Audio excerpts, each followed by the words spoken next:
Hello friends, ಇವತ್ತಿನ ವಿಡಿಯೋದಲ್ಲಿ ನಾನು ಗ್ಲಾಡಿಯೋಲಸ್ ಹೂ ಬಗ್ಗೆ ಹೇಳ್ತಾ ಇದ್ದೀನಿ.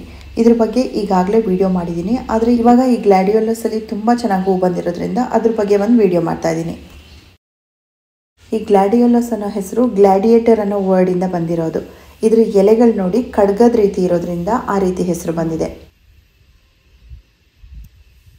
ಈ ಗ್ಲಾಡಿಯೋಲಸ್ ಗಿಡಗಳನ್ನ ಬಲ್ಬ್ಸಿಂದ ಬೆಳೆಯೋದು. ಮಳೆಗಾಲದಿಂದ ಹಿಡಿದು ವಿಂಟರ್ ಸೀಸನ್ ಮುಗಿಯೋವರೆಗೆ ನೀವು ಯಾವಾಗ ಬೇಕಾದರೂ ಬಲ್ಬ್ಸ್ ನೆಟ್ಬಿಟ್ಟು ಬೆಳಿಬಹುದು. ಈ ಗ್ಲಾಡಿಯೋಲಸ್ ಬಲ್ಬ್ಸ್ನ ಯಾವ ರೀತಿ ನೆಡೋದು ಅನ್ನೋದ್ರ ಬಗ್ಗೆ ಒಂದು ವಿಡಿಯೋ ಮಾಡಿದ್ದೆ. ಅದಾದಮೇಲೆ ಅದರ ಅಪ್ಡೇಟ್ ವಿಡಿಯೋನ ನಾನು ಮಾಡಿರಲಿಲ್ಲ. ಬಲ್ಬ್ಸ್ ನೆಟ್ಟಾದಮೇಲೆ ಕರೆಕ್ಟಾಗಿ 1 ಮಂತ್ ಆದಮೇಲಿನ ವಿಡಿಯೋ ಇದು. ಎಲೆಗಳು ನೋಡಿ ಇಷ್ಟುದ್ದ ಬಂದಿದೆ. ಇದಾದಮೇಲೆ ಇದರಲ್ಲಿ ಸ್ಟಿಕ್ ಬರೋಕ್ಕೆ ಶುರುವಾಗುತ್ತೆ. ಈ ಪಾಟಲ್ಲಿ ಸ್ಟಿಕ್ ಬರೋದಕ್ಕಾಗಲಿ ಹೂ ಬರೋದಕ್ಕಾಗಲಿ ಜಾಗ ಸಾಕಾಗಲ್ಲ ಅಂದ್ಕೊಂಡು ಇದನ್ನೆಲ್ಲ ನಾನು ಇವಾಗ ಗ್ರೌಂಡಿಗೆ ಟ್ರಾನ್ಸ್ಪ್ಲಾಂಟ್ ಮಾಡ್ತೀನಿ. ನಾವು ಬಲ್ಬ್ಸ್ ನೆಡಬೇಕಾದ್ರೆ ಅದರಲ್ಲಿ ಯಾವ ಕಲರ್ ಅಂತ ಗೊತ್ತಾಗೋದೇ ಇಲ್ಲ. ಗಿಡ ಬಂದು ಹೂ ಬಂದಮೇಲೆ ಗೊತ್ತಾಗೋದು ನಮಗೆ. ಪ್ಯಾಕೆಟ್ ಮೇಲೆ ಮಿಕ್ಸಡ್ ಕಲರ್ಸ್ ಅಂತ ಕೊಟ್ಟಿರ್ತಾರೆ, ಅಥವಾ ಕೆಲವು ಕಲರ್ ಕೂಡ ಕೊಟ್ಟಿರ್ತಾರೆ. ಆದರೆ ಅದರಲ್ಲಿರೋ ಕಲರೇ ಬೇರೆ ಇರುತ್ತೆ, ಹೂ ಬಂದಮೇಲೆ ಬೇರೆ ಕಲರ್ ಇರುತ್ತೆ.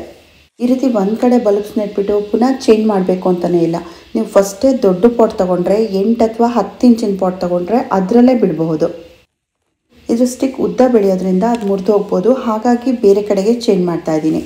ಜೊತೆಗೆ ಈ ರೀತಿ ಒಂದು ಪಾಟಲ್ಲಿ 3-4 ಬಲ್ಬ್ಸ್ ಇದ್ದರೆ ಅದು ಬೆಳೆಯೋದಕ್ಕೆ ಪೋಷಕಾಂಶಗಳು ಸಾಕಾಗಲ್ಲ, ಹಾಗಾಗಿ ಒಂದೊಂದನ್ನೇ ಸೆಪ್ರೇಟಾಗಿ ನೆಡ್ತಾ ಇದ್ದೀನಿ. ಬಲ್ಬ್ಸಿಂದ ಬೆಳೆಯುವಂಥ ಯಾವುದೇ ಗಿಡಗಳನ್ನ ನೀವು ಬೆಳಿಬೇಕಾದ್ರೆ ಬಲ್ಬ್ ಸೈಜ್ನ ನೋಡಿಕೊಂಡು ತೊಗೋಬೇಕು. ಆದಷ್ಟು ದೊಡ್ಡ ಸೈಜಿನ ಬಲ್ಬ್ಸ್ನೇ ತೊಗೋಬೇಕು. ಇದೆಲ್ಲ ನನ್ನ ವೀಡಿಯೋಸ್ನ ಕಂಟಿನ್ಯೂಸ್ ಆಗಿ ನೋಡ್ಕೊಂಡು ಬಂದಿರೋರಿಗೆ ಗೊತ್ತಿರುತ್ತೆ. ಇವೆಲ್ಲ ಟಿಪ್ಸ್ನ ನಾನು ಪದೇ ಪದೇ ಹೇಳ್ತಾನೆ ಇರ್ತೀನಿ. ಬಲ್ಬ್ಸಿಂದ ಬೆಳೆಯುವಂಥ ಯಾವುದೇ ಗಿಡ ಆದರೂ ಅಷ್ಟೇ ತುಂಬ ಆಳಕ್ಕೆ ನೆಡಬಾರ್ದು. ಮಣ್ಣಿಂದ ಸ್ವಲ್ಪ ಕೆಳಗಡೆ ಇರಬೇಕಷ್ಟೆ. ನೀರು ಕೂಡ ತುಂಬ ಜಾಸ್ತಿ ಹಾಕಬಾರ್ದು. ಆ ಬಲ್ಬ್ಸಲ್ಲೇ ಸ್ಟೋರ್ ಮಾಡ್ಕೊಳ್ಳೋ ಅಂಥ ಕೆಪಾಸಿಟಿ ಇರುತ್ತೆ, ಹಾಗಾಗಿ ಆದಷ್ಟು ಕಡಿಮೆ ನೀರು ಹಾಕಬೇಕು.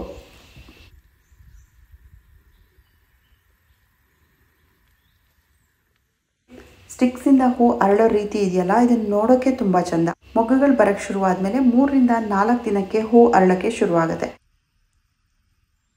ಈ ಗ್ಲಾಡಿಯೋಲಸಲ್ಲಿ ಹೇಗೆ ಅಂದರೆ ಈ ಸ್ಟಿಕ್ಕಲ್ಲಿ ಕೆಳಗಡೆಯಿಂದ ಹೂ ಅರಳ್ತಾ ಹೋಗುತ್ತೆ. ಮೇಲ್ಗಡೆ ಇರೋ ಮೊಗ್ಗಲ್ಲಿ ಲಾಸ್ಟಲ್ಲಿ ಹೂ ಬರುತ್ತೆ. ಈ ಸ್ಟಿಕ್ಕಲ್ಲಿ ಮೇಲ್ಗಡೆ ಇರೋ ಮೊಗ್ಗುಗಳು ಅರಳಕ್ಕೆ ಶುರುವಾದಾಗ ಕೆಳಗಡೆಯಿಂದ ಫಸ್ಟ್ ಅರಳಿರುತ್ತಲ್ಲ ಹೂವು, ಅದು ಬಾಡ್ತಾ ಹೋಗುತ್ತೆ.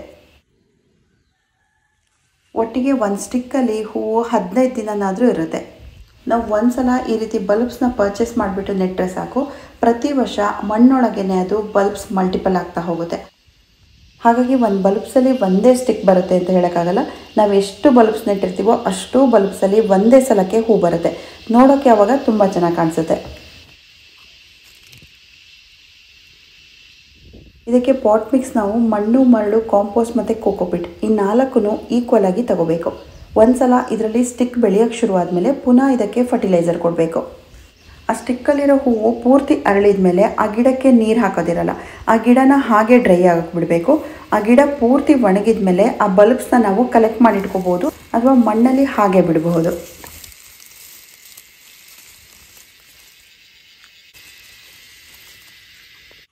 ಈ ಗ್ಲಾಡಿಯೋಲಸ್ ಹೂನ ಬೊಕ್ಕೆ ಮಾಡೋದಕ್ಕೆ ಅಥವಾ ಡೆಕೋರೇಷನ್ಗೋಸ್ಕರ ಯೂಸ್ ಮಾಡ್ತಾರೆ ಅನ್ನೋದು ನಿಮಗೆಲ್ಲರಿಗೂ ಗೊತ್ತಿದೆ.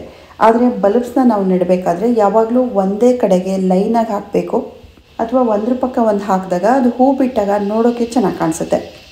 ಈ ಗ್ಲಾಡಿಯೋಲಸ್ ಗಿಡಗಳನ್ನ ಯಾರು ಬೇಕಾದರೂ ತುಂಬ ಈಸಿಯಾಗಿ ಬೆಳಿಬೋದು. ಇಷ್ಟೇ ಟೆಂಪ್ರೇಚರಲ್ಲಿ ಬೆಳಿಬೇಕು ಅಥವಾ ಇಷ್ಟೇ ನೀರು ಕೊಡಬೇಕು, ಫರ್ಟಿಲೈಸರ್ ಕೊಡಬೇಕು ಅನ್ನೋದು ಏನೂ ಇಲ್ಲ ಇದರಲ್ಲಿ. ಹಾಗಾಗಿ ಇದನ್ನು ಯಾರು ಬೇಕಾದರೂ ತುಂಬ ಈಸಿಯಾಗಿ ಬೆಳಿಬಹುದು.